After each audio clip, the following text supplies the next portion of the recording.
Putain, faire un setup dans un 2 mètres carrés. Aujourd'hui, je me lance un petit défi. On va faire une pub, mais on va pas la faire comme d'habitude. On va utiliser l'intelligence artificielle.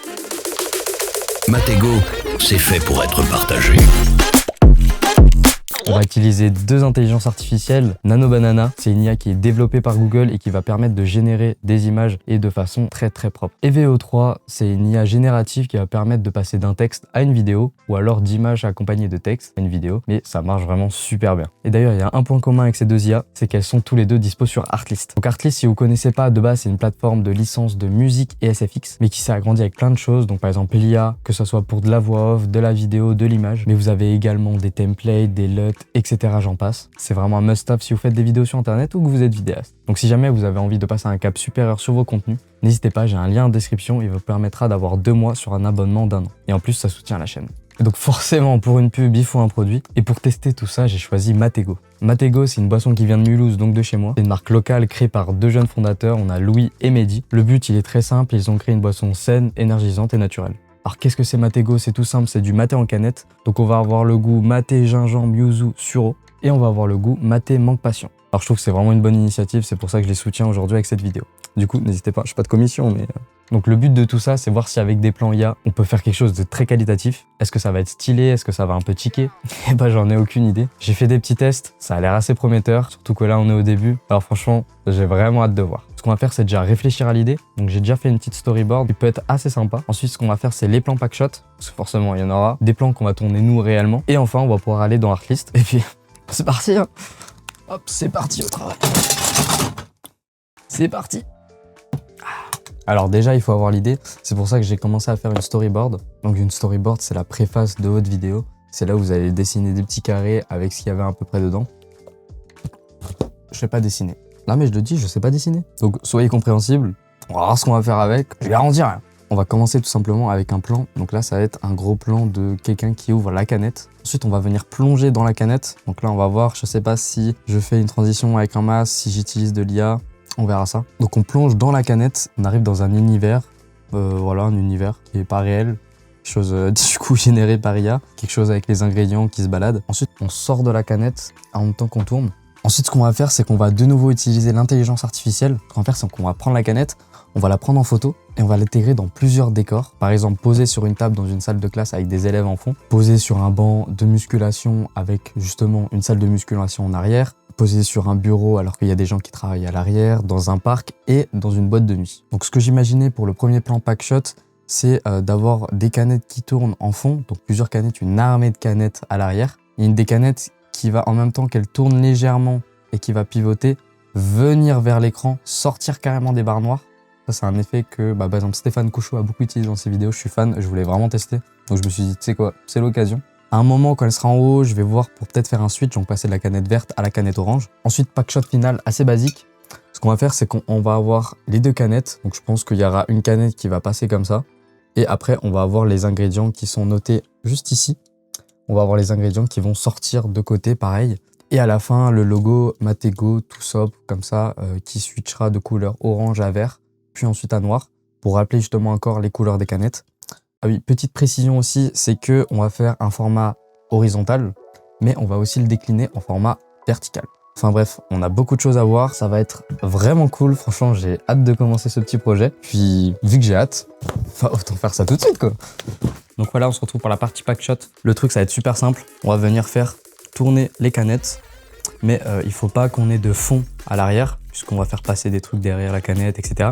C'est pour ça que j'ai mis un plateau tournant. Bon, faire tourner la canette, vous l'aurez compris. On met une feuille bleue par-dessus, une feuille bleue derrière. Le bleu, c'est quelque chose qu'il n'y a pas sur les deux canettes, donc ça va être beaucoup plus simple d'enlever ça après en post-production. Et après, on va prendre quelques photos sur fond blanc des canettes. Puis après, voilà quoi. C'est parti. Let's go quoi.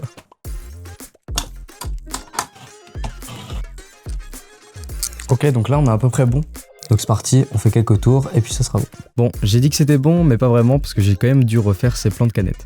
Comme vous pouvez le voir à droite, il y a la réflexion du nid d'abeille de ma lumière et c'est assez dérangeant. Je l'avais pas vu tout de suite, faute d'attention. Mais du coup, je l'ai refait. Je me suis pas cassé la tête. J'ai pris 2 panneaux LED. J'ai mis une feuille de papier devant chaque panneau pour bien adoucir la lumière et pour que la réflexion sur la canette soit beaucoup plus jolie. Je pense que là, par rapport aux moyens mis en œuvre, le rendu, il est vraiment incroyable. Ok, donc voilà, on se retrouve là dans la nature. On va faire les 2 plans qui nous restent à faire. Donc hors pack shot, ça va être les seuls qu'on va utiliser sans IA. Donc là, ce qu'on a fait, c'est qu'on a foutu un réflecteur sur une des branches. Voilà, un setup de qualité. Et un autre réflecteur qui tient avec une planche de skate. Il y a 0 vanne. Donc là, ce qu'on va faire, c'est qu'on va faire le plan où il boit la canette. Et du coup, on part un peu comme ça. Et que ça tient pas, hein. On va faire le plan où il boit la canette et après on passera au plan où il ouvre la canette si on y arrive quand même un jour à faire. J'étais tellement content de moi. Avec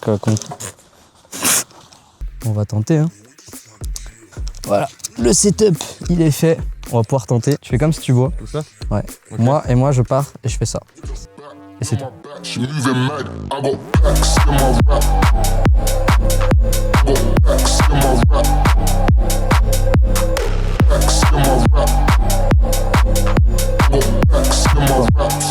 On a fait 2 plans qui sont vraiment cool, tu les valides? Oh bah en même temps, t'as vu le mannequin? T'es prêt à déguster du coup la canette? Maté manque passion, ouais, ça peut le faire. Hein.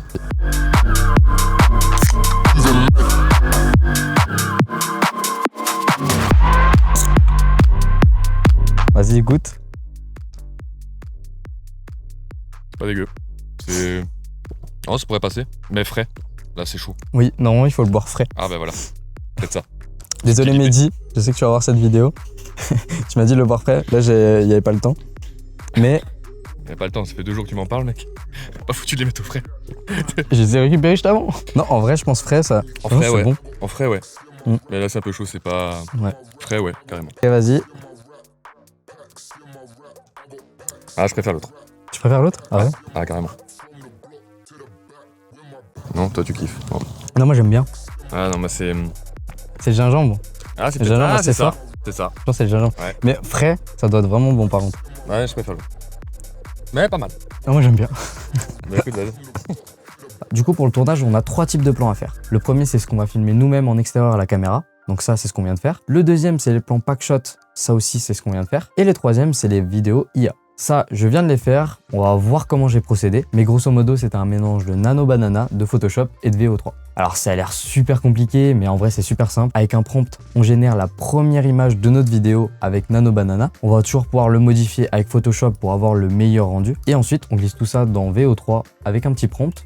Et voilà, il y a des petites limitations avec l'IA, c'est assez aléatoire on va dire. Il faut vraiment être précis dans ce qu'on veut, préciser chaque chose qu'on veut. Et malheureusement, on va voir que du coup, il y a des petits textes qui n'ont pas été très bien gardés. Mais on en parlera plus tard. Donc voilà, grosso modo, c'est assez simple, c'est quelque chose qui peut faire peur, mais en vrai, ça s'applique plutôt bien. Là, je vous répète qu'on est au début de l'intelligence artificielle par vidéo. Laissez quelques mois et ça sera un délire. Alors du coup, on peut voir que j'ai fait vraiment pas mal d'essais. Ici, j'ai commencé à faire des effets du coup sur des canettes avec des petites particules. On voit que j'ai essayé pas mal de choses qui peuvent être plus ou moins sympas. Il y avait des trucs qui pouvaient plus ou moins marcher. Mais du coup, comment on génère quelque chose dans Artlist? Alors vous avez déjà plusieurs choix de styles prédéfinis, même si on peut avoir un style qui englobe tout. Là, vous avez vraiment plusieurs choix, c'est vraiment cool. On va se tenter une petite banane qui sourit sur un arbre et on va choisir Playful 3D. Ensuite, une fois qu'on a ça, on va cliquer sur Générer et voilà, on a notre petite banane qui sourit. Donc ça, c'est avec l'IA de base d'Artlist. Maintenant, on va utiliser Nano Banana. On va lui demander de remplacer la banane par une orange. Ce qui est bien avec Nano Banana, c'est qu'il va nous générer une image qui ne devrait pas affecter le reste de l'image, à part ce qu'on lui a demandé de modifier. Donc là, on voit que l'orange a bien été modifié sans modifier tout le reste de l'image. Ensuite, on peut faire un texte ou vidéo. Donc on met un petit prompt et ça crée une vidéo. Donc nous, ce qui va nous intéresser, c'est image to vidéo. Et on va venir cocher VO3. Là, on pourrait mettre notre image d'orange et l'animer. Mais du coup, pour les images qui nous intéressent, comment j'ai fait? J'ai demandé à générer une image d'une canette dans une salle de classe. Puis ensuite, ce que j'ai fait, c'est que j'ai demandé à Nano Banana de modifier la canette par mon image de référence, donc l'image de la canette, puisqu'on peut fusionner plusieurs images ensemble sur Nano Banana, c'est ça qui est super puissant. Du coup, après, c'était pas dans le bon ratio, du coup, je suis allé sur Photoshop et je suis venu mettre le bon ratio et la bonne taille que je voulais pour ma vidéo finale. Ensuite, j'ai généré les côtés pour remplir mon ratio en 16/9. Et ça, je l'ai fait pour toutes les canettes. Donc j'ai fait pour la muscu, donc pareil, après on vient combler les trous qu'on a eu par le manque de ratio. Et après je vais faire quelques petits ajustements pour que ça colle avec toutes les canettes. Pareil pour toutes les autres, c'était exactement la même chose. Ensuite ce qu'on va faire, c'est qu'on va envoyer ça dans VO3. Donc là on voit qu'il a fait un petit travelling alors que je lui avais demandé un truc fixe. Mais c'est pas grave, on le refait et on voit que ça marche super bien. Je l'ai fait pour chaque plan, ça m'a pas pris tellement de temps. C'est ça qui est vraiment cool. Ensuite j'ai généré quelques vidéos de test pour les ingrédients, mais bon c'était un peu moche. Du coup je suis resté sur mon idée de créer un paysage fantasy avec les ingrédients. Ça c'est les premiers essais que j'ai fait, donc c'était bien, etc. Mais en fait je voulais vraiment une rivière, donc c'est pour ça que je l'ai refait et que j'ai demandé une rivière. Et voilà du coup le résultat qu'on a eu à la fin. Du coup voilà, on a géré nos vidéos IA, maintenant qu'est-ce qu'il reste à faire? Le montage. Du coup pour le montage, la partie compliquée, ça va être de mélanger nos vidéos IA avec nos plans qu'on a fait nous-mêmes. Pourquoi? Parce que l'IA du coup va être assez lissée, va avoir ce petit côté justement IA et qu'on va forcément pas retrouver sur nos plans. C'est là où ça va être un peu le challenge, surtout avec la différence de qualité, mais je pense qu'on peut quand même faire un truc bien sympa. Alors du coup, avant de commencer le montage, on va voir le résultat final.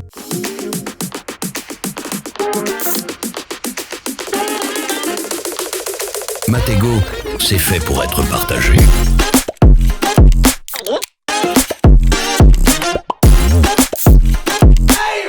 Matego, puissant par nature.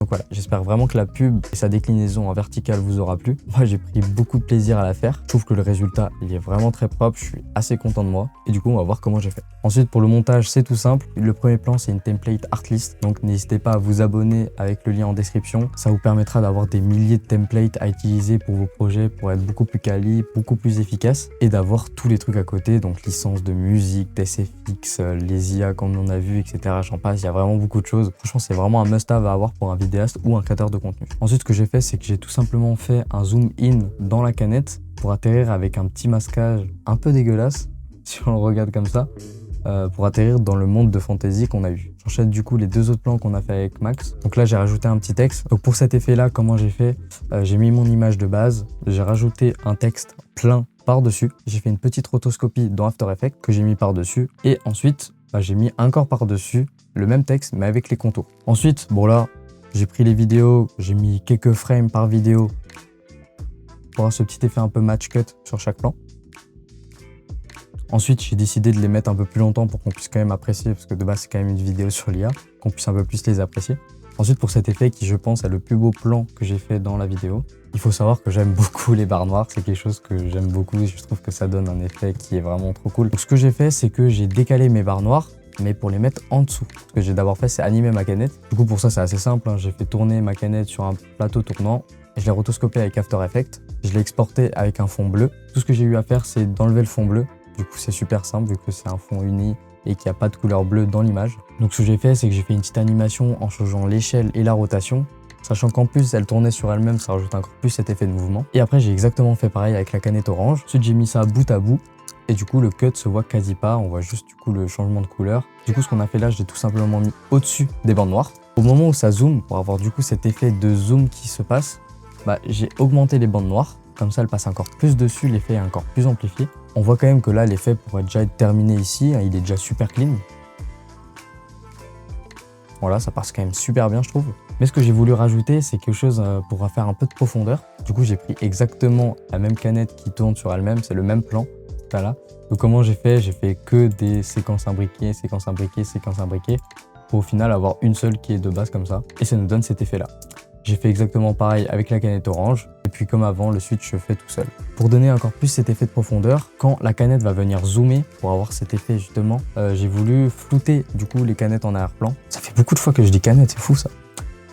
Forcément, il y a un objet qui passe devant, la mise au point derrière est beaucoup plus floue. Donc voilà, un effet qui est vraiment super cool. Je suis assez content d'avoir trouvé cette idée et franchement, je suis très content du résultat. Ensuite, on va passer du coup au dernier plan qu'on a eu. Ce que j'ai commencé par faire, c'est animer la première canette. Donc j'ai pris encore le même plan qu'avant. Celui-là, il a bien été utilisé, bien rentabilisé. J'ai juste fait un petit mouvement de travelling sur la gauche, voilà, que j'ai animé, que j'ai fait le plus fluide possible pour qu'il arrive à l'endroit que je voulais. Pour la canette orange, pareil, je l'ai fait passer par derrière l'autre canette. Du coup, ce que j'ai fait, c'est que j'ai recréé ces ingrédients-là. Et pareil, dans le même esprit que les canettes, j'ai fait le même mouvement. C'est rien de bien compliqué, ça fait plutôt bien son travail. Et juste, je kiffe, moi. Moi, je kiffe. Voilà, faites ce que vous voulez, moi, je kiffe. Pour la partie verticale, j'ai refait exactement la même chose, mais j'ai adapté au format vertical.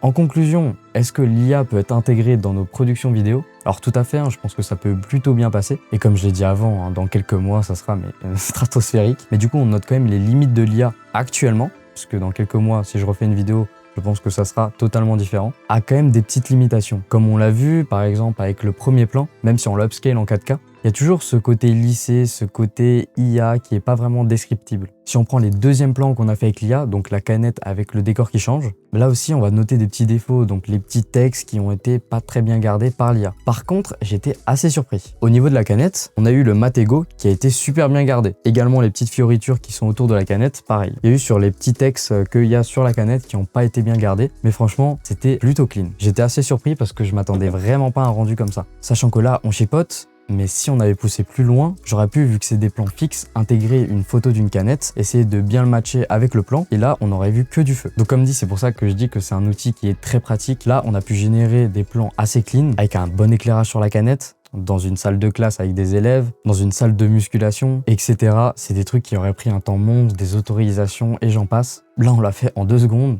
sur notre bureau. Mais ça n'enlèvera pas la nécessité d'un travail de post-production derrière. Du coup, on est encore loin des Spielberg générés par l'IA, mais pour tester des idées ou enrichir une vidéo, franchement, c'est une dinguerie. Donc voilà, si ça t'a plu, n'hésite pas à liker, t'abonner et écrire un petit commentaire. Oublie toujours pas qu'en description, t'as 2 mois gratuits sur un abonnement d'1 an sur Artlist. Surtout, si l'IA ça t'intéresse et que tu veux voir d'autres vidéos sur ce sujet, n'hésite vraiment pas à me le dire en commentaire. Sur ce, merci Artlist, merci à vous d'avoir regardé et à la prochaine.